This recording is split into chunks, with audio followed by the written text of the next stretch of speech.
Hi, I'm Meta Spencer. Today, let's go to Australia and talk about the responsibility to protect. This is a topic that has been with us in peace activists for 15, 20 years, ever since it was introduced and became, in a way, accepted as international law. But it remains pretty controversial, I think. So we're going to talk to we're going to Queensland, Australia, to the University of Queensland, and we're going to talk to Professor Alex Bellamy, who is the director of the Asia Pacific Center for the Responsibility to Protect. He's also a professor of peace and conflict studies at the University of Queensland. And he has met previously the other panelist who's with me today, who is Professor James C. Simeon, who is a professor of political science at York University here in Toronto, where I live. And until fairly recently, James Simeon was the head of McLaughlin College. So he was the host to a number of different lectures and visitors and so on. And I think that Alex Bellamy had visited there and they got acquainted. So James proposed that I try to contact you, Alex, and have a good conversation about your work. And actually, it's kind of neat because I was also a professor of peace and conflict studies at University of Toronto until I retired by now too many years ago. I think the best way to begin, if you will, Alex, is to give us the background, the history of, because some people may not recall, was it about 20 years ago? How long ago did the responsibility to protect come into fashion, as it were? Mm-hmm. Yeah, so it was agreed in 2005, but its genesis goes back to the end of the 1990s. So give us a little R2P 101. Thanks, Meta. Thanks for those lovely words, and great to be with you and great to see you again, James. So R2P, its genesis lies in Rwanda. In 1994 and the Rwandan genocide, and the almost universal sense that the world failed to do what was necessary to first prevent the genocide and then protect people from the mass killing in Rwanda. And of course, Rwanda was followed the year after by Srebrenica, where we saw another genocide, that time in an area that had been declared by the UN to be a safe area. Now, in response to both of those things, there were UN internal reports, and both of those reports found that what had happened in Rwanda and in Srebrenica was a systematic failure on the part of the UN. That is, the UN system as a whole had failed to do the thing that the UN is there to do. And that started this conversation. And of course, 4 years after Bosnia, you had Kosovo. And in that case, the Security Council was blocked because Russia and China wouldn't sanction the use of force. And so NATO decided to act unilaterally and intervene in Kosovo. So what we ended up with in the end of the 1990s was basically two sets of questions. One, how do you make sure that UN member states have the necessary will to prevent genocide and mass atrocities and protect vulnerable populations on the one hand?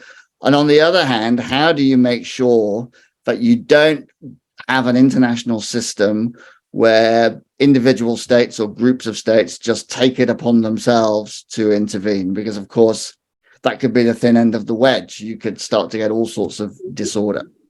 And in a landmark speech to the UN General Assembly in 1999, Kofi Annan set this as the challenge for the General Assembly.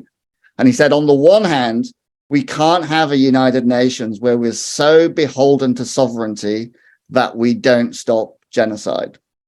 On the other hand, we can't have a system where the rule prohibiting the use of force means so little that states can just go and intervene wherever they want. We need a way of bridging this gap.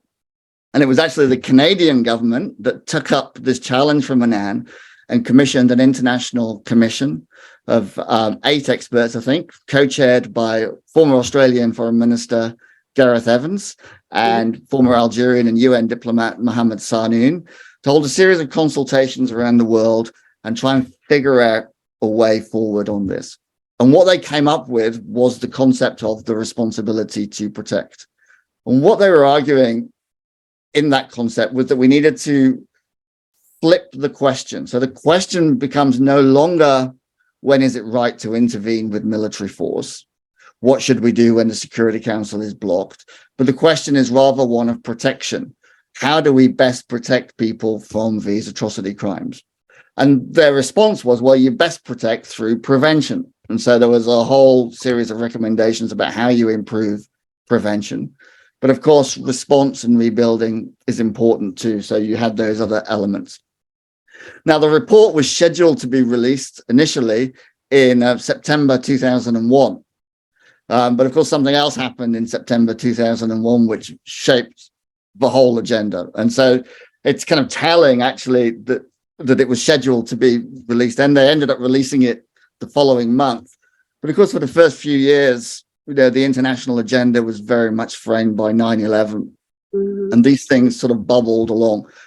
But what also happened in the early 21st century, you'll remember there was the UN's oil for food crisis, and there was all sorts of kind of other problems with the UN. And eventually Kofi Annan decided to sort of bite the bullet and say, well, let's have a huge international summit, bring all the heads of state and government together to reinvigorate the United Nations, to set a new path. And there were proposals for Security Council reform, for General Assembly reform, for the new Human Rights Council, and for the Peace Building Commission, and much more besides.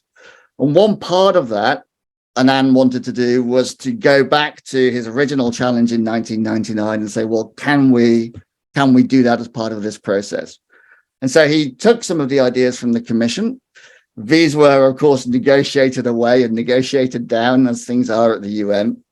But in 2005, you had this consensus statement. And there's two things I want to kind of stress about that. One is that it was a consensus statement. Every UN member state put their hand up to it and said, we agree to this. All of them played a role in negotiating it. Canada was one of the countries whose diplomats played a key role in negotiating it. Two others were South Africa. This was a General Assembly motion. So this was a general, every country. All of them. Amazing. All of them. Yeah. And the World Summit, so this 2005 meeting, was at the level of heads of state and government. So more than 150 heads of state and government were in the room to sign off on this. It wasn't even just a normal General Assembly meeting. It was the largest ever gathering of heads of state and government. And with respect to R2P, they agreed 3 things. Firstly, they said unequivocally, we all have a responsibility to protect our populations from genocide, war crimes, crimes against humanity, and ethnic cleansing. No ifs, no buts. It's our responsibility. Secondly, they said that we also have a responsibility to help each other to fulfill their responsibilities, so to cooperate, to help each other to protect their populations. And then the third thing they said, which is the most controversial thing, is they said when the state is manifestly failing to protect its own populations, firstly, everyone else should use all political and humanitarian and diplomatic means that they can. But if that's not working, then the Security Council has a special responsibility to use whatever means necessary, including economic sanctions, including the use of force, to protect civilians from these 4 crimes. So that was what was agreed in 2005. And I mean, ultimately, it doesn't change international law. And in 2 respects, it doesn't change international law. Firstly, it's really just a political restatement of legal obligations everybody already had. They already had a legal obligation not to commit genocide, not to violate the Geneva Conventions. So it's a political restatement And the other thing around that controversial third pillar, there is nothing in that third pillar that actually changes international law. The UN Security Council already had the authority to authorize the use of force whenever it sees a threat to international peace and security. And that's an authority, of course, given to it by the UN Charter. The UN Charter doesn't tell the Security Council how it should judge what a threat to international peace and security is. That's left to the Council. So there's nothing in R2P, even that controversial third pillar, but either changes the law or gives the Council rights that it didn't have before, or, and this is really important, there's nothing in that third pillar that gives other states a right to intervene without the UN Security Council. So this was the sort of the bargain that was made, if you like. On the one hand, states like China and at the time Russia say, look, okay, we will take on some of this responsibility and maybe we won't block everything all the time. And in return for agreeing to do that, to the West, you must bring these things to the UN Security Council. The UN Security Council, not NATO, will be the decision maker on these things. So that was, in a sense, the bargain that was made in 2005. Oh, that's an excellent summary. That is really refreshes my memory. And I think probably James, as he was speaking, I had thoughts that came up, but I think you did. I bet we had the same thoughts, some of the same thoughts, or some of the same questions or issues that arose. So would you step in and give what I think the first problems that came up after this thing was more did not become international law, but was already the issues that came up that have made it more controversial than Alex has even suggested so far, because it is. It has been. There are a number of concerns with respect to it. Activists have pointed to R2P, and there have been opportunities for the world community, international community, get involved in various crises that have been taking place, various genocides that have been taking place. And I can think of Syria as an example, Aleppo being one case in point. They haven't been able to implement R2P. And I think that's really the real crux of the matter is, as Alex has pointed out, there wasn't any fundamental change in terms of the operations of the United Nations. There was an agreement in principle that we have the responsibility to protect against these atrocity crimes. But as we all know, atrocity crimes are taking place now. And the United Nations does not seem capable of actually stepping in and protecting. Mm-hmm. Well, I thought of it mostly in terms of who is going to authorize this. So it's of course the Security Council, and you know what kind of problems we have with regarding that as a legitimate final authority on who's a good guy and who's a bad guy and who deserves to be corrected. So maybe we need to talk about that too, which is. It's a larger problem than just about R2P. It's the whole question of the veto and all that. You want to go into that, Alex? Yeah, sure. Happy to. I mean, firstly, I would say when we're looking at kind of problems and challenges and progress in relation to R2P, we always naturally and inevitably, and for very good reason, turn to questions of armed intervention and to the obvious failures. Sometimes doing that can kind of mask some of the underlying changes that we've seen. So one of the most important underlying changes that we've seen is in relation to the protection of civilians in peacekeeping. So if we go back to the 90s and think about Rwanda and Srebrenica, in both of those cases, you had UN peacekeeping missions on the ground, but they were not missions that had mandates to protect civilians. Now, partly as a result of R2P, but partly as a result of, parallel political processes. Most large UN peace operations have specific mandates to protect civilians. There is doctrine and training around the protection of civilians. And the academic evidence suggests that when they have those mandates and when they have adequate peacekeepers, they do actually contribute significantly to a downward trend of civilian victimization. And a really good example can be found in another cataclysm, actually. So we're always looking at cataclysms in this field, in South Sudan. And if we compare UN action in Srebrenica with UN action in South Sudan, so you'll all remember that, as Srebrenica is falling, thousands of people clamor inside the UN compounds seeking security. Ratko Mladic and the Bosnian Serb army turn up at the gates and say, anyone who's not UN personnel can't be in this compound and you have to give them to us. And they did. And the men and boys were taken off and shot. In South Sudan, when the same thing happened, when violence erupted, people came to those compounds and went into the UN compounds. A militia turned up at the gates and said, only UN personnel can be in the compound. You have to kick everybody else out. And what did they do? They closed the gates and said, no, we are not having. And that's a changed mindset. Initially, it was a few courageous people on the ground who just decided to do that. But then that became kind of doctrine and is now UN policy. And yes, it doesn't protect. Case.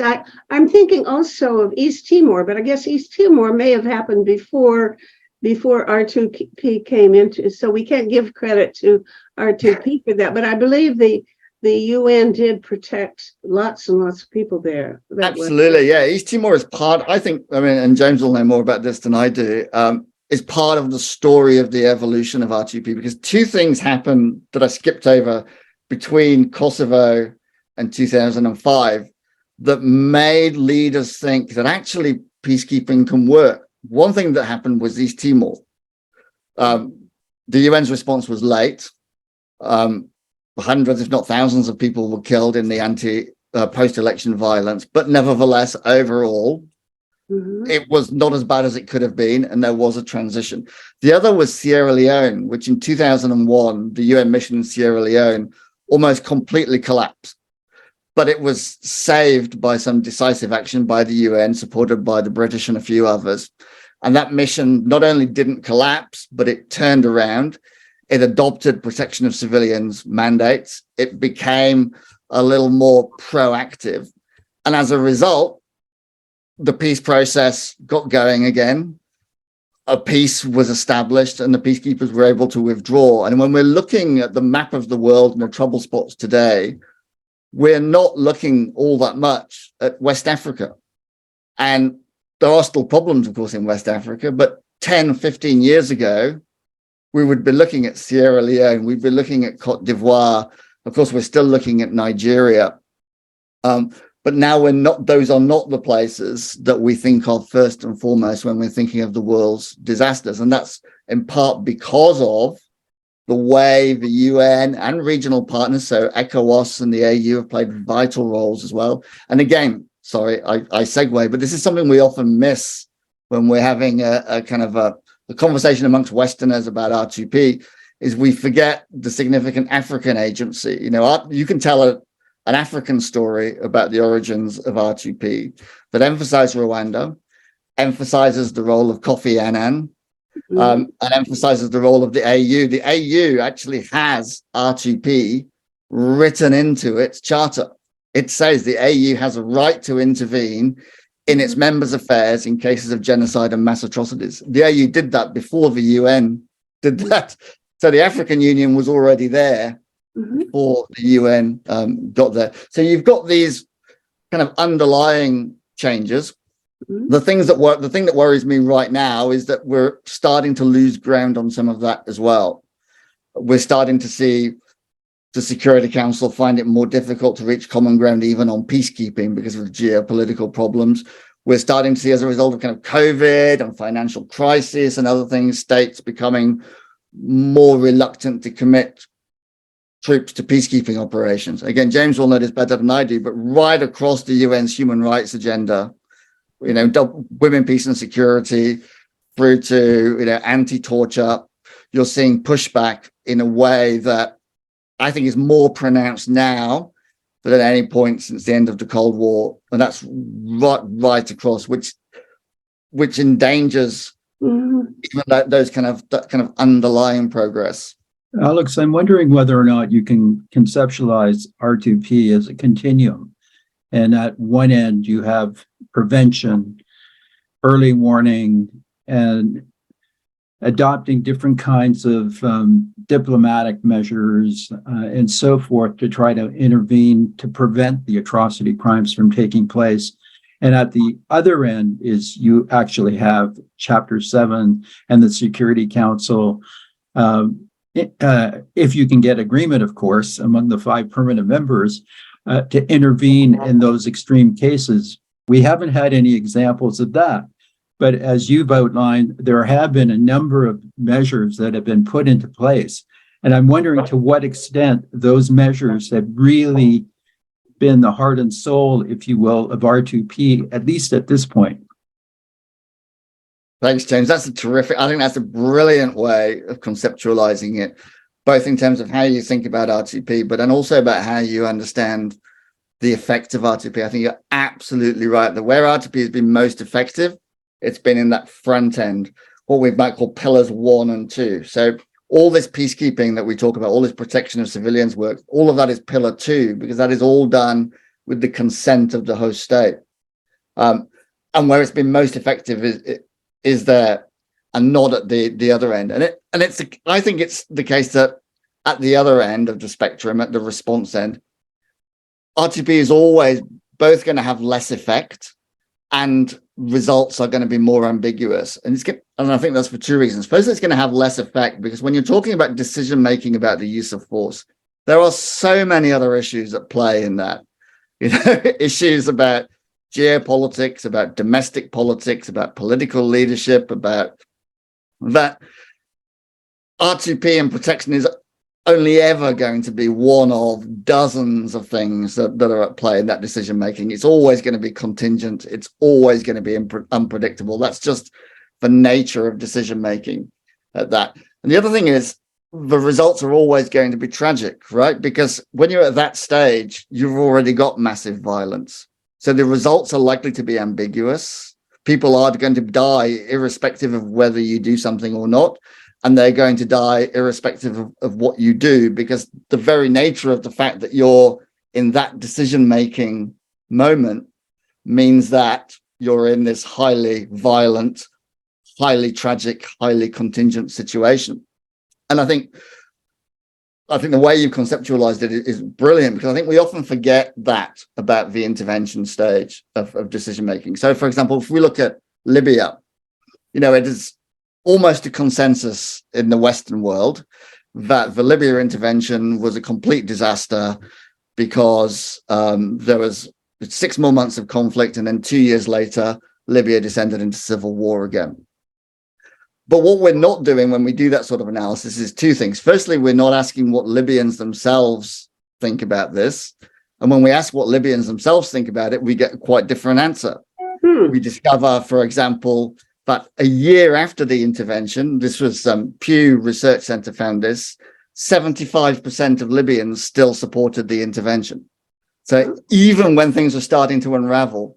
And the other interesting thing, because you could say, well, there's all sorts of contingent reasons for that. But the one that I found most interesting about their polling in Libya was that they found the highest pro-US approval ratings in Libya a year after the intervention, higher than any approval rating they'd ever recorded anywhere in the Middle East outside of Israel. Oh, we darn.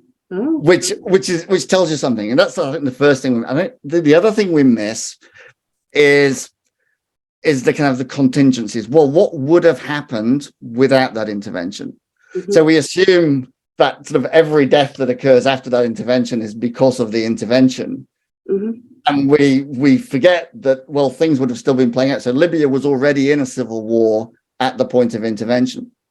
And if we kind of then think, well, how would we find out what it would have been like? Well, maybe we could look at other civil wars that had started in the region at around the same time. And we could look at Syria, and we could look at Yemen, and we could say, well, was Libya better or worse than Syria? Refresh my memory about the history of that conflict.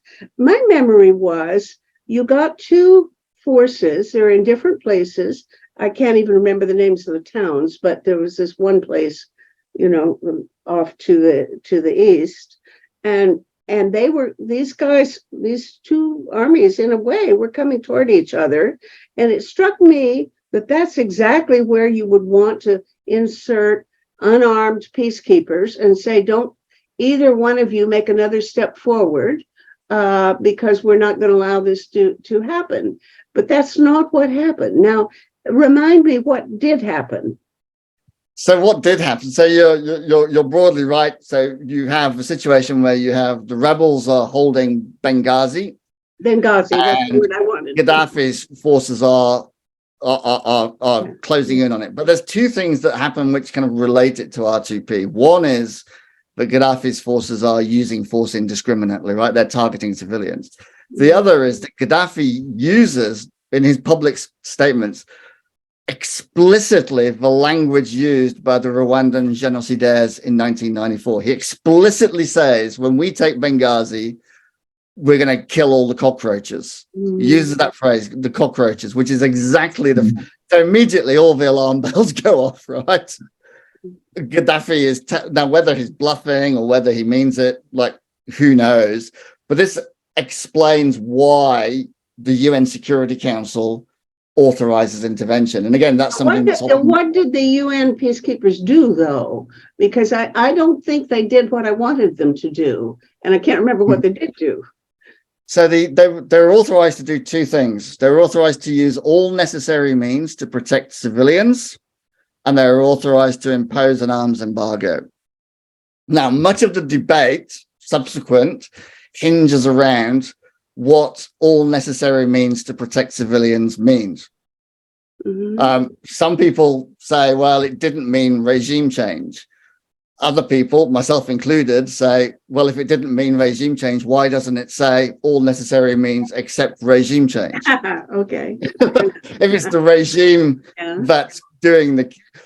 And then some people say, well, the Russians and Chinese didn't understand that. And then other people like me say, you're telling me that Sergei Lavrov doesn't understand what the wording of Security Council resolutions mean. He sat in the council for a decade. He knew what it meant. He just didn't like Gaddafi very much, so didn't care all that much what NATO. But the other thing that happened was that unexpected things happened. This is always, it comes back to the kind of contingency point. So one unexpected thing that happened fairly early on that NATO didn't anticipate was a place called Misrata. So Misrata is another city in the far west of Libya. West. Yeah, get my geography right. And this was held by the rebels, but was entirely surrounded by Gaddafi's forces. So NATO's initial strikes on Gaddafi's forces have stopped the attack on Benghazi, but now you've got this problem in Misrata that they hadn't anticipated. So what do they do about Misrata? So they extend what they're doing to Misrata. And then you have other states are also getting involved. You may remember just before Gaddafi fled Tripoli, there was a sort of a maritime landing. So a whole lot of boats arrived and some rebel soldiers jumped out and took Tripoli, and Gaddafi fled. Well, that was organized not by NATO, that was organized by Qatar. Oh. So Qatar had been backing some of its rebel groups. And of course, Qatar was doing this in Syria later as well. Mm-hmm. And it was Qatar that organized that. And the best intel we have, the files are not released yet, but this came as a bit of a surprise to NATO as well, because what was NATO doing at this precise moment? They were actually talking to Gaddafi's son about negotiating a kind of a graceful departure, or maybe a retirement somewhere, in Russia or China or somewhere. So NATO was negotiating with Gaddafi's son a way of getting Gaddafi gone and a new government in. Mm-hmm. And then you have this complication that no one saw coming, of suddenly the regime like literally collapsing in the space of a few days. And then you had sort of chaos. But then after the fall of Gaddafi, you then, I think, is where things become really tragic, because you have a moment where maybe you could have done UN peacekeeping. Maybe you could have had a peace building mission. The UN actually assigned one of its most experienced diplomats, a guy called Ian Martin, who actually ran the UN's operations in East Timor. Then he had a small planning cell in New York, and he developed all sorts of plans for a follow-on peace building mission. But that was torpedoed. It was torpedoed firstly by the new Libyan government that said, we don't want any foreign troops on the ground, no UN. But also, of course, it appealed to everyone else in the Security Council. The Russians and the Chinese didn't want a mission there, and the Americans and Europeans didn't want to pay for a mission. They didn't want to risk a mission if they didn't have to. So it was this sort of mutually convenient bargain that meant there was no follow-up. So Gaddafi fell, but there was no support to the new government. And then for me, the other tragedy then becomes the spiral into violence, because what starts to spiral is a wonderful election. And I say wonderful election in 2012 because it was largely free and fair. It was huge turnout, and it delivered a terrible parliament, partly because it was free and fair. No one got a clear majority. There were like dozens of different parties. You know, a beautiful experiment in democracy, but produces a terrible government, right? Because no one could control anything. There's no UN on the ground, so no one can disarm the different militias. And so once Parliament can't take decisions, people have got all these militias still running around on the ground because no one's disarming them. No one's building a new Libyan army, the sort of thing that UN peacekeepers do all the time. And so it descends into civil war. And that's for me is a real tragedy, that it was in some ways the political seeds of the collapse was sown by this kind of beautiful moment of democracy in Libya. The fact that well, that's not the only case of that. All over the place now we see nonviolent movements. Once in a while they win, and then they get control of the palace, and they haven't a clue what to do, and and this is almost standard. So I think one has to take that as almost predictable nowadays. And let me ask you this, because I'm racking my brain trying to think of a recent case where the principle of R2P was even invoked. I don't see it being called upon anymore. And of course, a lot of the conflicts that are going on in the world do not quite fit the characterization that we would think of in terms of the government not taking care of its own citizens, but it's nowadays becoming more international too, as in the old days. But I think certainly with the Rohingya, that would have been a case, I think, where R2P could be invoked, and also in China, Yeah. So, given I like to talk a lot, as you've no doubt already gathered. I'll first of all sort of say one thing that I've argued, and that Ban Ki-moon argued when he was UN Secretary General, is around how we use R2P. That R2P isn't something that we invoke in order to do things. It's a responsibility that everybody has all the time. So all states always have these responsibilities. There's never a situation where a state doesn't have a responsibility to protect people from genocide and mass atrocity. So the question is not whether or not something is an R2P situation, because everything is an R2P. There is never a moment where the three of us don't have a responsibility to protect someone from genocide. The question is how best to fulfill that responsibility. And that's a long way around to getting to the answer, which is to say, in some respects, R2P, in terms of its formal usage, it's getting used all the time. Like, I could not have imagined back in 2005 that we'd be sitting here 18 years on with more than 80 80 UN Security Council resolutions specifically referring to R2P. More Really? than 50, yeah. So in relation to South Sudan, Congo, Mali, Central African Republic, Yemen, even Syria, there's even R2P language in resolutions on Syria. And Syria, as James has already said, is the biggest cataclysm of them all. Well, until Ukraine's come along, of course. So you have more than 80 Security Council resolutions. So one thing I like to tell my students when we're talking about China's position on R2P, I remind them, China's on the council, Australia isn't, but China has voted in favor of more resolutions with R2P in it than Australia has. Really? I really did not know that. I mean, you say 60, and I would have said nothing lately.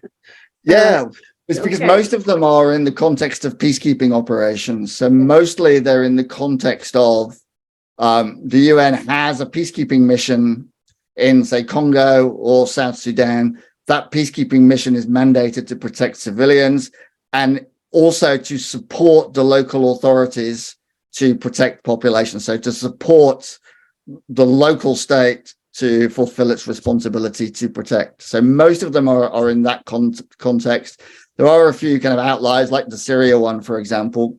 And Syria is a really interesting example because it is a catastrophe, and I've written a whole book on what a catastrophe Syria was. It's, the UN, and for the UN as well, the UN has repeated mistakes that it made in the 90s in Syria. Yet even in Syria, there were moments where you could see the changes having an effect, and two that I single out.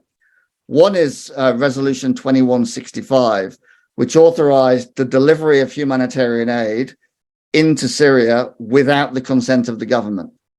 And that's the first time the council had ever authorized the delivery of aid without the government's consent. Of course, the government used all sorts of other ways to block it and hinder it, and we saw it as recently as a couple of weeks ago in the earthquake. These are still, they're haggling over what the entry points can be, and so it's by no means a solution, but it is unprecedented. The council had never done that before, and if we want to explain, well, why did the council do it now? You can't explain it without understanding this buildup of support for protection. The other thing, of course, in Syria was the deal around chemical weapons. The council did find common ground on at least the idea that Syria shouldn't have chemical weapons. And given that up to 6 months before that, Syria and Russia and China were all saying Syria doesn't have any chemical weapons, the fact that we could go from that to they do have them to they should be disarmed. Admittedly, Syria was using chemical weapons again within 3 months and using sarin again within 9 months. But as a sort of a moment in the history of the Security Council, it's another example of how the sort of the slow grind of the human rights politics that James knows all about. Sometimes you can kick a door a little bit ajar, and then for the next decade, the challenge is to try and keep the door a little bit open, so that maybe politics will come around again and you can nudge it a little bit further open. Well, I'm so glad to hear because you're a real cheerleader. You really are promoting this as a very successful thing. And I really didn't think of it that way. James, tell me, who's right? I mean, I was going to ask Alex. I think at one point, Alex, you said that R2P is aspirational in terms of what it hopes to achieve in addressing atrocity crimes. And right at the outset, going back to 2005, as you indicated, this was an exercise, I think, initially among many of the states, not necessarily all of them, in norm building. And so R2P is really an international norm that is developing not only within the United Nations system, but presumably among states as well, and hopefully developing into customary international law. And I'm just wondering to what extent you see, I mean, it's only been, as you say, 18 years. How far along is this norm building in terms of this new convention that's developing among state parties? Yeah, that's a great question. And like as you said, it's never a straight line, and it's always bumps. And there's two elements to that. I think one element is around expectations about what states think the Security Council ought to be doing, because they're setting the tone and they're judging. And there I think it's really significant. Again, I'll go back and just kind of briefly clarify my optimism with Meta and say I am operating from a very low base. I'm, the world that I live in, Rwanda is anything better than that is progress. So it's a low base. But I would also wonder, is it really that we're making progress toward this norm building consensus? I think things have been going to the dogs lately. So it's really hard for me to be as optimistic as you are about how we're really catching on to what our social and human obligations are. Yeah, I probably get way too excited when China abstains on votes in the Security Council rather than votes no. But that's probably because the sort of nerd that I am. But so one point around the normative expectations that we can see, and Syria is a good test. Because one of the things I always tell my students is if you're measuring a norm, don't look at examples of compliance. Look at what happens when it's violated and how do other people react to that violation. And so Syria is a really good example because the UN, one of the things the UN General Assembly has done is passed 3 resolutions by more than a 66% majority. So a big majority, more than 140 states passed 3 resolutions in which they, quote, deplored the Security Council's failure on Syria. So you have a clear message from the Council from the General Assembly, saying, we don't think the Council is doing a good job. And there's a relationship between that then and other things. So you now have 150 states have signed up to the Mexican-French initiative around veto restraint. So one is linked to the other because they think the Council's doing a bad job. But they're more interested in veto restraint. And why do they think it's doing a bad job? Well, because their standards themselves have changed. And an example of this, again, one that I use with my students, is if we go back, just as recently, we're all old enough to think the 1970s is still recent. So I'll say just as recently as the 1970s, and you think of the Khmer Rouge in Cambodia, in 3.5 years, the Khmer Rouge kills a quarter of the entire population, and the Security Council never even has a meeting on it. And not only does the Security Council not have a meeting on it, but literally nobody thinks that the Security Council should have a meeting on it. Interesting. We talk as recently as the UN in Bosnia. The UN mission in Bosnia was called the UN Protection Force, yet it didn't have a mandate to protect anyone other than UN peacekeepers. So these are the kind of the long-term normative changes. What about at the local level? So I run a center that's working in the Asia Pacific, which when it comes to commitment to sovereignty and a traditional view of sovereignty, probably this region is, as hardcore as you can get. We love our sovereignty in this part of the world.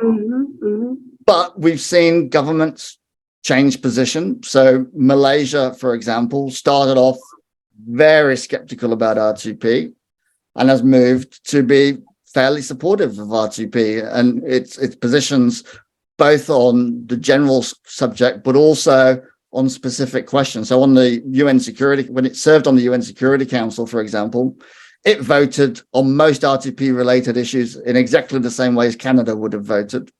And they came onto the council feeling fairly skeptical about it. And then they reached out and said, well, we're skeptical about this concept, but we have never really thought about politics in the Congo or in South Sudan or Mali. And then when they work through those issues, they come away with thinking, oh, actually, this is okay. We should be protecting populations. We saw Vietnam do a similar sort of move. Also in ASEAN, so ASEAN has a human rights commission. Just last month, we had a meeting with 5 of their commissioners. So it's 10 commissioners for the 10 members. We couldn't get them all to a meeting, but we got 5 of them to a meeting with the UN Special Advisor on the responsibility to protect, a brilliant Ugandan from UNHCR. And they were wanting to develop and explore and engage what the ASEAN Human Rights Commission can do in relation to R2P. Okay, with respect to what particular conflict? So thinking about, I have to think a lot about Myanmar. Totally. And talk about that. Yeah, so Myanmar looms really, really large. What they're thinking of is in relation to what James was talking earlier about that prevention end of the continuum. So what can they as an ASEAN Human Rights Commission do to support member states to ensure that, you know, the human rights legislations, the national human rights institutions, all of that is supporting the prevention of of violations that may give rise to atrocities. On Myanmar, of course, the Myanmar representative was one of those who you can't get to a meeting. But what we have seen in the region is that governments understand that they have a Myanmar problem. They're not quite sure how to deal with it. It doesn't fit with their ASEAN way.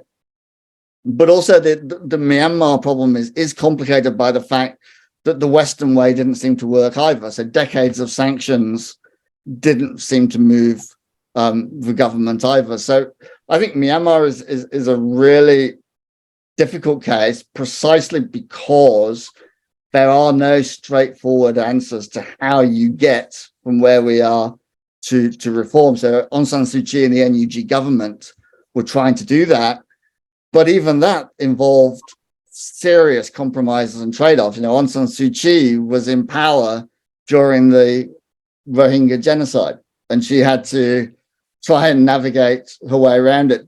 Some people say it was precisely because she brought Kofi Annan in to try and mediate that and provide some new solutions. It was precisely that triggered animosity on the side of the military and that propelled them to escalate in order to avoid having to reconcile or having to give up land or having to give up economic privileges in Rakhine State.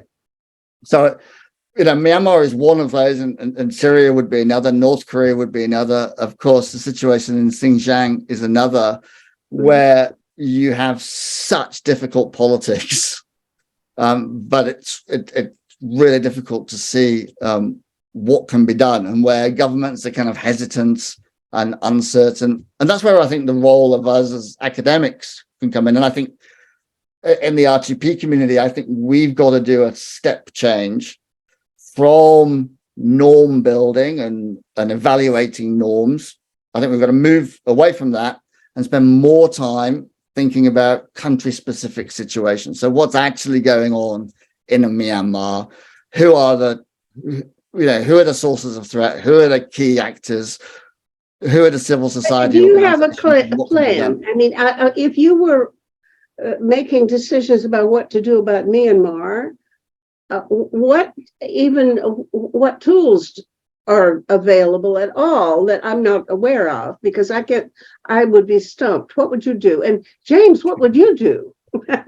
Yeah, I'd like James to answer this one first. So we've been following this closely for years, and you know we do this regional outlook every kind of quarter where we talk about atrocity risks and responses, and so we're constantly debating this, and it's difficult to know. Like our go-to position is to ramp up economic coercion on the military and ramp up other individual sanctions. Stop the children of the military going to university in the States, which they all love to do for some reason. That's the go-to. The problem with that these days is A, it doesn't work, and B, you've got what's called kind of China substitution. That is, anything that the West does, the Myanmar military can replace with China, so they can send their kids to Beijing instead. They can sell their natural resources to China instead. And what that does is further limits the leverage of other powers and increases China's leverage. So then the other question then becomes, well, what can we do? Nobody's talking about sending peacekeepers into Myanmar, for example. They're bringing indictments at the International Criminal Court. Yes. Yeah. For military officials. So you could use that hammer as well, I guess, in those situations, which may apply additional pressure on the regime that's engaged in these things. But I wonder if I could also ask you, and I know time's running out quickly, and this has been on my mind. R2P not only focuses on the state and its responsibility to protect individuals from atrocity crimes, but it also engages the international community. It has a responsibility to be intervening in these kinds of crises. And I'm wondering to what extent R2P actually now is incorporating itself within the international community in a variety of other ways. I've done a lot of work on international refugee law and refugee flows and so on. And there's a resistance oftentimes to actually accept refugees. But if you look at R2P, the international community really has a responsibility to do that. And I'm really encouraged by what's happening in Ukraine in terms of receiving all of those refugee flows, the Ukrainians and others, as a result of the illegal, if you will, invasion by Russia into the Ukraine as of February last year. So I'm just wondering to what extent, Alex, do you think that now the international community has slowly, if not completely, accepted that they do have a responsibility, just like the states themselves? And I'm trying to think within the doctrine, it certainly seems to fall in within one of those pillars. Yeah, that's a great point. Thanks, James. And so the first point, the point about the ICC, I think that's absolutely, they were able to get this ruling that because Bangladesh was a member of the ICC, that the jurisdiction would apply. That is exactly the sort of thing that we need to be doing, and that states need to be doing, and that civil society groups can be doing. I kind of conceptualize it sometimes as the kind of the grit in the eye. So sometimes when you've got these really difficult cases, the more grit you can put in the eyes of perpetrators, the more you can just make their lives a little bit less comfortable through all of these things, the more you can maybe nudge them and nudge others. It's because it's not always just about nudging the perpetrators you're looking at right now, but it's also about nudging other governments that are thinking, well, should I do that or not? And they're constantly making judgments. I think it's absolutely no coincidence that what we saw in Rakhine State followed almost exactly the playbook that the Sri Lankan military did in Sri Lanka against the Tamils in 2009, in terms of surrounding the area, locking off humanitarian aid and journalist coverage, and then an overwhelming use of force in a very limited amount of time, and then opening up. It was, so we've got to remember that perpetrators are learning from each other as well and are figuring out. So this grit in the eye, I think, really, really helps. And then on the other point, what was the other point again? Sorry, the international community has embraced R2P, and it has a responsibility to protect. You're absolutely right. And I think we make it sometimes too easy for our governments by just talking about the military dimensions all the time. And it's fantastic that you've mentioned the refugee issue, because the most straightforward way most governments can directly protect people from these crimes is by opening their borders and accepting refugees, right? We all know the perils of displacement, but the flip side of displacement is that sometimes, in the face of atrocity crimes in particular, fleeing is the best form of protection. So whatever we can do in those acute moments of crisis to make it easier and safer for people to flee, to protect them once they've fled, makes a direct, it is literally the most direct and clearest way of saving lives. There are 2.5 million Darfuris alive today that wouldn't necessarily be alive had not borders been open and a huge humanitarian effort supplied. And too often you get, and I suspect the Canadian government is a bit like the Australian government. We like the rhetoric of R2P, but we're a bit hazy on refugees. And one of the things we're constantly... mention that, because what's on my mind very much these days is the plight of these guys who fled from Russia recently. There are about 1 million of them, because when they were going to be mobilized and sent to kill Ukrainians. They didn't want to do that, and they've left the country. They are having a hell of a time. They can't get admission to many countries, and people will. In I think even the official position of the Ukrainians is you should stay there and resist. Oppose your government. Don't flee. Stay there and fight your for justice and rights and so on. Well, that would have been a wonderful, exactly the right thing to say 10 years ago. And I was saying it 10 years ago, it takes some action to get rid of this jerk, or you're going to find yourself in the gulag where you don't have a chance to fight back. And they didn't. I mean, my friends, had no interest in resisting. And I think the Russians are very, in general, not very ready to go out and resist.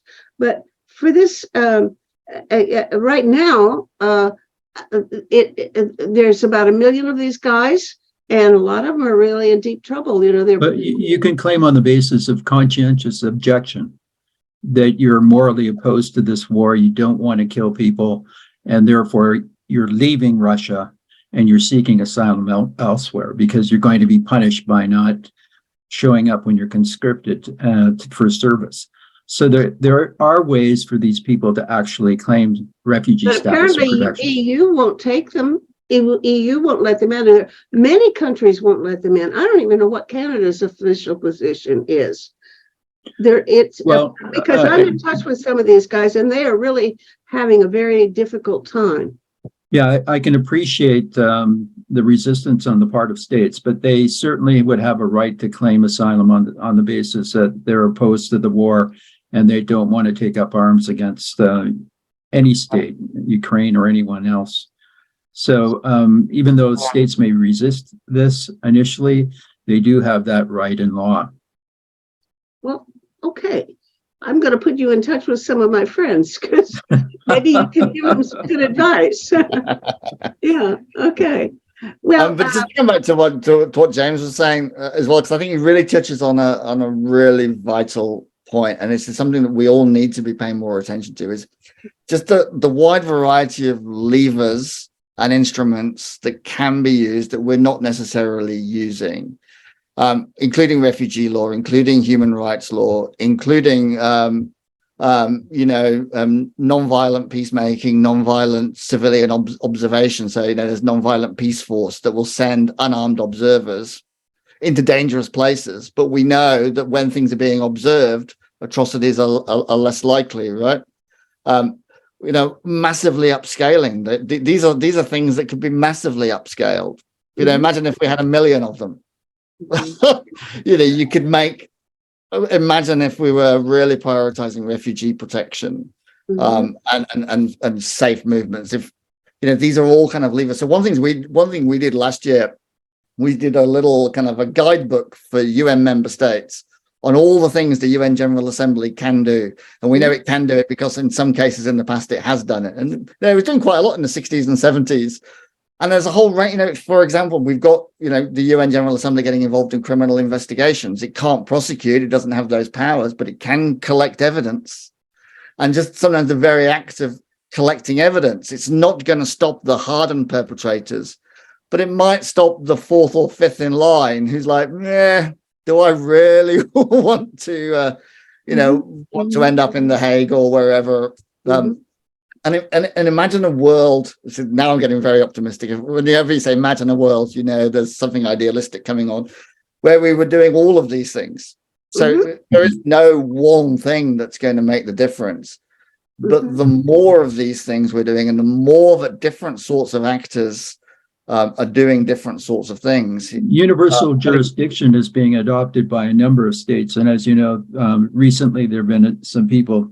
Syrian officials who allegedly were involved in torture that lost their status and were prosecuted in Germany. And I think more and more states are taking this up. So that's another indirect way you can address these kinds of issues. There's no safe haven for people that are involved in these atrocity crimes. Absolutely. You used a magic word. Explain this term, universal jurisdiction. This is a term where any state can take on the responsibility of prosecuting individuals that have committed these atrocity crimes. So it's a legal concept, and it gives the authority to individual states when they obviously have individuals within their jurisdictions, prosecute them for the commission of these kinds of crimes. Mhm. And it's something that is being used more and more by states. And this could be another lever, a Mhm. demonstration effect that hopefully will deter others from doing these things, because they know that even if they leave and go to some other location and they're found out, they could be prosecuted there. Mhm. Okay, well, I've come out a little bit more encouraged because of this conversation, because at least I'm learning. I've learned that there's been more going on than I had been aware of. That sounds progressive.